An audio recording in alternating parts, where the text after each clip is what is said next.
हर हर महादेव।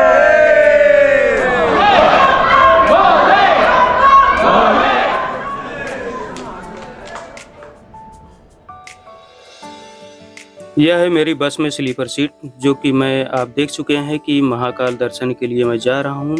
रात्रि में 1 बजे यहाँ पर लंच के लिए बस स्टॉप लिया गया।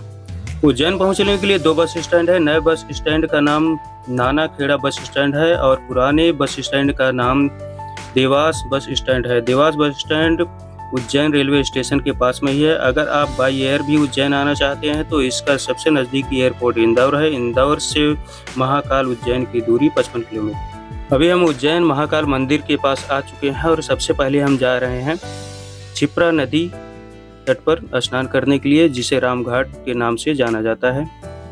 इस वीडियो में हम देखने वाले हैं रामघाट, महाकाल मंदिर, गढ़कालिका माता मंदिर और सिद्धिदात्री, जो कि 52 शक्तिपीठों में से एक है, और काल भैरव जी मंदिर। और जानेंगे मंदिर में दर्शन करने के नए नियम क्या हैं और पुराने नियम क्या हैं, मंदिर में दर्शन की टाइमिंग क्या है, वीआईपी दर्शन के चार्जेस क्या हैं, शीघ्र दर्शन के चार्जेस क्या हैं। ये सारी चीज़ें हम इस वीडियो में देखने वाले हैं। अभी हम रामघाट पर आ चुके हैं। यहाँ पर हम स्नान करेंगे, उसके उपरांत हम महाकाल दर्शन के लिए जाएंगे। यह जो नदी है यह क्षिप्रा नदी के नाम से जानी जाती है। यह बहुत ही प्राचीन और पवित्र नदी है, जिसमें हम स्नान करने के बाद महाकाल दर्शन के लिए जाएंगे। जैसा कि आप देख रहे हैं, घाट काफ़ी खूबसूरत और काफ़ी विस्तृत बना हुआ है। यहाँ पर आप कहीं भी स्नान कर सकते हैं।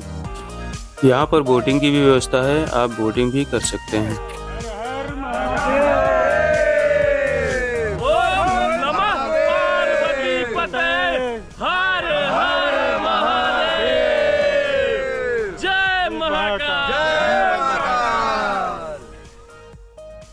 यह जो द्वार आप देख रहे हैं, यह द्वार ले जाता है राजा विक्रमादित्य की स्टैचू की तरफ, जहां राजा विक्रमादित्य अपने 9 रत्नों के साथ विराजमान है।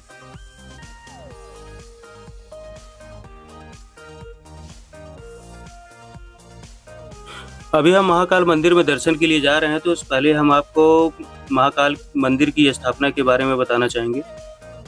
पौराणिक कथाओं के अनुसार अवंतिका यानी कि उज्जैन के राजा हुआ करते थे, जिनका नाम था चंद्रसेन, जो एक महान शिव भक्त थे, जो हमेशा शिव जी की पूजा किया करते थे। एक बार की बात है, जब राजा भगवान शिव की पूजा कर रहे थे, उस समय एक बालक आया और बालक ने राजा को पूजा अर्चना करते हुए देखा और प्रभावित होकर एक पत्थर लेकर एक शिवलिंग बनाया और पूजा करने लगा। और पूजा में इतना लीन हो गया कि उसने खाने पीने की भी शुद्ध न रखी। उसकी इस दशा को देखकर बच्चे की मां ने उस पत्थर को वहां से उठाकर फेंक दिया, और जिसे देखकर वह बच्चा दुखी हुआ, परंतु पूजा करता रहा। लेकिन कुछ समय बाद बच्चा भूख से मूर्छित हो गया, और जब बच्चा मूर्छा से जागृत हुआ, तब उस बच्चे ने देखा कि जिस स्थान पर उसकी मां ने पत्थर को फेंका था, उस स्थान पर एक बड़ा मंदिर बन चुका है, जिसमें शिव जी की ज्योतिर्लिंग स्थापित था। और इसी समय के आसपास राजा चंद्रसेन पर पड़ोसी राजा ने शक्तिशाली राक्षस दूषण की सहायता से राजा पर हमला कर दिया और सब कुछ लूट ले गए और सभी शिव भक्तों को बहुत परेशान किया। यह देख राजा शिव की शरण में गए और रक्षा की प्रार्थना की, और फिर भगवान शिव महाकाल रूप में प्रकट हुए और राक्षस का अंत कर दिया। और राजा ने भगवान शिव से प्रार्थना की कि आप यहीं पर रहिए, तो भगवान शिव ने प्रार्थना स्वीकार की और महाकाल रूप में यहीं पर विराजमान हो गए, और तब से हम इसे महाकाल की नगरी के रूप में जानते हैं। अब हम आ गए हैं महाकाल गर्भ गुफा के सामने और दर्शन कर पा रहे हैं।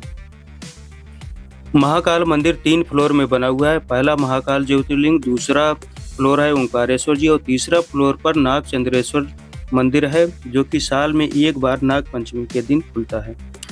मंदिर सुबह 4 बजे से शाम 10 बजे तक खुला रहता है। इस बीच में आप दर्शन कर सकते हैं। महाकाल दर्शन के बाद अब हम चल रहे हैं महाकाल कॉरिडोर में, जहां पर हम आपको दिखाएंगे पहले दिन का व्यू, उसके बाद रात का व्यू। महाकाल ज्योतिर्लिंग में सुबह से रात तक 6 आरती होती है। दर्शन के लिए जाने से पहले यह जान लेना जरूरी होता है। सुबह 4 बजे भस्म आरती होती है। यह देश में ही नहीं बल्कि विदेशों में भी फेमस है। बाबा को ताजी भस्म से स्नान कराकर आरती की जाती है। दूसरी आरती 7 बजे होती है, जिसमें बाबा का विशेष श्रृंगार करके आरती की जाती है। इसे श्रृंगार आरती या द्योतक आरती भी कहते हैं। तीसरी आरती भोग आरती होती है। इसमें बाबा को भोग लगाकर आरती की जाती है। इसकी टाइमिंग 10 बजे होती है। शाम को 5 बजे होती है चौथी आरती, जिसे श्रृंगार आरती कहते हैं। 5वीं आरती को सांध्य आरती कहते हैं, जिसकी टाइमिंग होती है 7 बजे। महाकाल के प्रतिदिन होने वाली आरती में अंतिम शयन आरती होती है, जो 10:30 पर होती है। यह विशेष श्रृंगार के साथ आरती की जाती है। अगर आप शीघ्र दर्शन करना चाह रहे हैं तो इसका चार्ज है 250 रुपये, जो कि बड़े गणपति के बगल में इसका ऑफिस है, जहां से आप उसकी टिकट ले सकते हैं। आप शीघ्र दर्शन करके जा सकते हैं। अगर आप VIP दर्शन करना चाहते हैं, स्पेशल दर्शन जिसे कहते हैं, तो उसके लिए 750 रुपये चार्ज है, जिससे आप गर्भगृह में जाकर दर्शन कर सकते हैं। पहले ज्योतिर्लिंग को छूकर दर्शन करने की अनुमति थी, लेकिन अब आप ज्योतिर्लिंग को छू नहीं सकते हैं, गर्भगृह से दर्शन कर सकते हैं। अभी रास्ते में जो भी मंदिर है, हम दर्शन करते हुए काल भैरव मंदिर में दर्शन के लिए जा रहे हैं।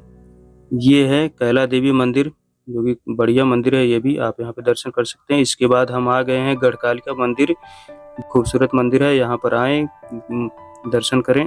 हम संजोग से यहाँ पर एकदम आरती टाइम में ही आए हैं, तो हमें आरती में भाग लेने का मौका मिला। आप भी आरती देखिए। इसका स्क्रीनशॉट आप ले सकते हैं, जिसमें बताया गया है कि माता पार्वती के 12 रूपों में से एक गढ़कालिका माता जी हैं। यहाँ पर आरती में लोगों का जोश देखते ही बनता है, आपको यहाँ पर मजा ही आ जाएगा।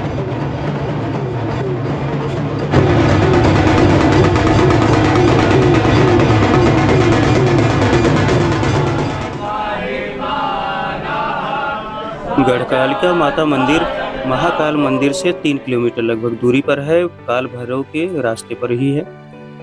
माता जी के दर्शन के बाद हम अब आ गए हैं काल भैरव मंदिर में, जो कि महाकाल मंदिर से लगभग 5 किलोमीटर की दूरी पर है। काल भैरव को प्रसाद के रूप में मदिरा चढ़ती है, और वह मदिरा कुछ देर में ही गायब हो जाती है। आज भी सस्पेंस है कि वह मदिरा जाती कहाँ है। भैरवनाथ जी उज्जैन के कोतवाल के रूप में जाने जाते हैं। काल भैरव दर्शन के बाद अब हम हरसिद्धि माता मंदिर दर्शन के लिए आए हुए हैं। हरसिद्धि माता मंदिर माता जी के 52 शक्तिपीठों में से एक है। यह सम्राट विक्रमादित्य की प्रमुख आराध्य देवी के रूप में मानी जाती हैं। ऐसा कहा जाता है कि राजा विक्रमादित्य ने माता को 12 बार अपना शीश काटकर दान किया था। यह मंदिर महाकाल मंदिर के पास में ही है। हम रात्रि की लाइटिंग में महाकाल कॉरिडोर में आए हुए हैं। यहाँ आप देख रहे हैं गजासुर का संहार करते हुए शिव जी को। कॉरिडोर के बगल में एक सरोवर है, जो कि रात की लाइटिंग में काफी खूबसूरत नजर आएगी आपको। यहाँ पर है पंचमुखी हनुमान जी। यहाँ पर आप देख रहे हैं शिव जी के प्रमुख गढ़ मणिभद्र जी। कॉरिडोर की लंबाई लगभग 900 मीटर है, तो आपको यहाँ पर घूमने के लिए लगभग 1.5 घंटे की जरूरत होगी। यहाँ पर रावण जो है कैलाश पर्वत को उठाए हुए आप देख रहे हैं सामने।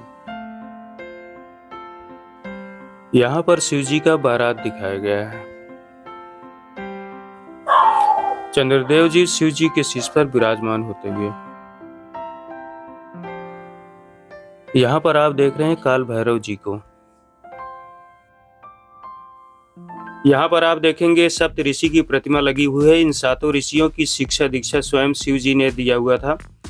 जिस दिन शिव जी ने इनको शिष्य के रूप में चुना था, उसी दिन हम लोग गुरु पूर्णिमा के रूप में मनाते हैं। यही वो ऋषि हैं जिनको हम आज भी आसमान में सप्तऋषि तारा मंडल के रूप में देखते हैं। और यहाँ पर बहुत ही अच्छा विश्रामालय भी बना हुआ है, आप देख सकते हैं। यहाँ पर इनके बीच से पेड़ों को निकाला गया है, जिससे कि आपको प्राकृतिक फीलिंग भी आएगी। यहाँ पर शिव जी विशेष रथ पर सवार होकर त्रिपुरासुर राक्षसों का वध कर रहे हैं। इसी के बाद से शिव जी का नाम त्रिपुरारी भी पड़ गया था। कॉरिडोर के बगल में जो सरोवर है, उसका रात में लाइटिंग जो है काफ़ी खूबसूरत दिखती है। और उस साइड में आप देखिए दीवारों पर कितना खूबसूरत नक्काशी की गई। ये नक्काशी जो है शिवपुराण की कथा को चरितार्थ करती है। महाकाल कॉरिडोर में दर्शन के बाद हमने रात में विश्राम किया और सुबह आ गए हैं एवले चाय पर। इनकी चाय काफ़ी अच्छी थी, तो आप भी एक बार ज़रूर ट्राई करें। यहाँ पर महाकाल 2 दिन और 1 रात घूमने के लिए 2 लोगों का क्या खर्चा आएगा, हम आपको स्क्रीन पर दिखा रहे हैं। ये एवरेज खर्चा है, आप इससे कम बजट में भी महाकाल घूम सकते हैं।